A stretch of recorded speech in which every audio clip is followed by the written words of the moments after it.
evening.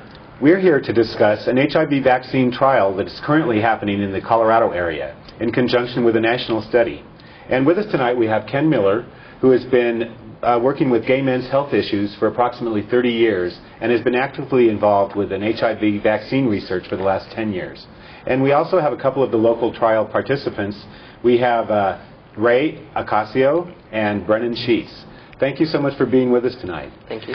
So let's talk a little bit about what this HIV vaccine trial study is and who's administering it and things like that. And I think Ken would probably be the best one to answer those questions. Great, certainly. Well, first, thanks for having us here. And I want to thank our volunteers on two levels. One, for being volunteers for the study. It's a big commitment, and it's a big step toward finding a vaccine that hopefully will protect people. And secondly, thank them for being here tonight, giving up their free time to come here and participate in this very important discussion. This study started in November. It's one of a series of studies we've been doing in Denver for the past 10 years. We've done multiple studies with different vaccine products, and this product has moved along the line very quickly, probably much more quickly than some of the other products, so it looks very, very promising. The study started here in November. It is by Merck and Company Incorporated, the pharmaceutical company, and it's being conducted at the Colorado Prevention Center at 8th and Sherman. We started enrolling in November, and we currently have a goal of getting 120 participants enrolled, and right now we're standing at about 70 participants. And I must say that the response from the Denver community has been great. We are among the top 5 enrolling sites in the world, actually. The study is being done in this country, the Caribbean, South America, and in Europe. People can find out about the study at our study website, www.stepstudies.com, which lists all the study sites that are currently conducting this very important study. It's really, really heartwarming to see the response we've gotten from our community here in Denver. So how many participants are there nationwide? Or you actually said an international study. It's an international study. How many participants? I think the goal is around 2,000 or so nationwide. It all depends on how long it takes to enroll and the difficulties that certain sites are having enrolling. Some cities, because they have not previously been doing vaccine studies, don't have the infrastructure or the community support, so it's been very difficult for them to get up and running. And some of the international sites have also infrastructure issues, refrigeration, transportation, mailing, things that we take for granted here in this country, but in other countries like in Africa and South America and the Caribbean, it's very difficult. So in the local study, why don't you folks, Ray and Brennan, why don't you tell us a little bit, first why don't you tell us, Ray, how you got involved in the study and what it entails to be a participant in this study? Sure. I met Ken at a place where I used to work, and he came in to post the flyer and business cards. And I thought what a great opportunity it would be to become part of a larger community and to do something that I thought was much greater than myself, to help out everyone in the world, essentially. And Brennan, how did you become involved in the studies? Well, there was an ad in the Metro Mode, and my friend Belle is actually one of the people that helps get the Metro Mode up and going and sends it out and everything. So I read it once a month. And I saw the ad there, and I felt, well, this is a great opportunity for me to, help out. And I have, personal history with the problem of HIV, so I felt that this was a good way for me to give back. So what is some of your personal history of what sort of prompted you to become involved with this? Well, I met a boy about 2.5 years ago, and it was at the time while I was peer counseling. And he called me up and told me he had AIDS. And I was really shocked because most of the things that I had been dealing with were people, dealing with divorced parents, people, not able to focus on studying. So I was able to talk to him, and after a while we became really close, and his mom would actually fly the both of them up each year to Denver, and we would stay together, and we would spend the entire summer together. I actually proposed to him the last day he was in Denver, and he actually passed away on December 14th. And this was someone that you knew that contracted the virus when he was quite young? Yeah, he actually contracted the virus when he was about 13. He was raped by someone he knew, and he didn't report it or tell his parents right away, so it progressed rather quickly. And you yourself, you're quite young. Are you one of the younger participants in the study? I would have to say so, since I started it about 2-3 weeks after my 18th birthday. Terrific. Thanks so much for becoming involved. How hard is it to be a trial participant? I mean, do you have to go to the doctor to get labs a lot? I mean, what does it take from you personally as far as the time commitment and stuff like that? It doesn't take much, actually. Most of my visits are no longer than an hour. And at first, when you first become a participant, you go a lot more frequently.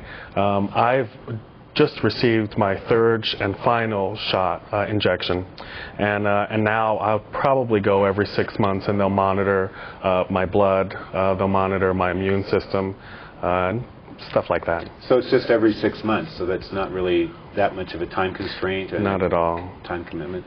And we should point out that this trial study is just for HIV negative individuals. Right. It's for people that are HIV negative between the ages of 18 and 45 and potentially at risk of getting HIV.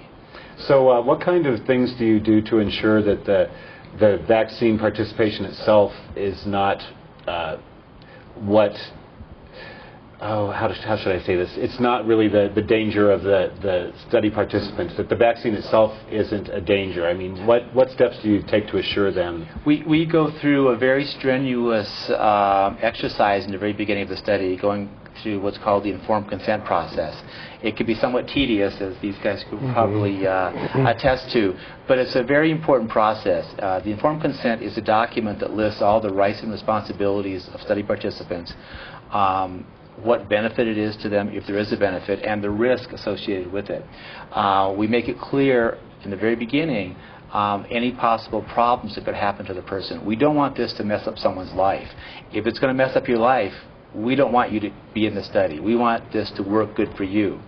In terms of potential risk involved from getting HIV, that's a risk that we all kind of live with in the gay male community. And some of us deal with it better than others. But there's no chance of getting HIV from this vaccine. This vaccine product is made from particles of the HIV virus that they've taken off. So it's not a live virus, it's not a whole virus, it cannot replicate. They've taken the viral particles, put them into an adenovirus, which is a virus that causes a common cold. The theory behind that is that's going to stimulate your immune system on a couple levels. One, on the cellular level, to produce cells that will attack cells that have the virus in, and one on the antibody level. So it'll attack the antibodies will attack the virus if someone's exposed to the virus. Now, we don't want anyone to get infected in our study, and we really care about our participants. That's one of the reasons we need so many people in this study, is to get the numbers we need to see if this vaccine may or may not work in this phase 2B study. We have to have large numbers of people, because hopefully our counseling will help people stay safe, like these guys. But we know mistakes happen. Condoms break, people get caught in the passion of the moment, they may be high on drugs or alcohol. So it's these behavioral things that people just happen to go through that you're counting on exposing people to test whether or not the vaccine is actually working. Right. And I said that's one of the reasons we need so many people, because hopefully our counseling will help people avoid those situations. But we know we're human and we're all vulnerable and weak, and sometimes so you don't happen. in any way encourage study participants to engage in any type of unsafe behavior in order to expose themselves to the vaccine? No, definitely. And that's that was one of the big ethical issues that was talked about very, very widely when vaccine studies were proposed. Yeah, is how can you test a vaccine if you don't give half the people vaccine and have placebo and then say go out and have on-safe sex? We don't want anyone to do that. But we know mistakes happen, and in theory it should happen equally in the vaccine group and the placebo group. So at the end of the study we could look at that data and see if there's a difference in infection rates. So we do have some viewers watching us now that think this vaccine trial might be something that they'd like to participate in. How would they go about this? What's their next step? How do they contact you? The next step is to call us at the Colorado Prevention Center, 303-860-9900, and we make it pretty painless for people, I think. It's just a brief phone interview to see if they're eligible.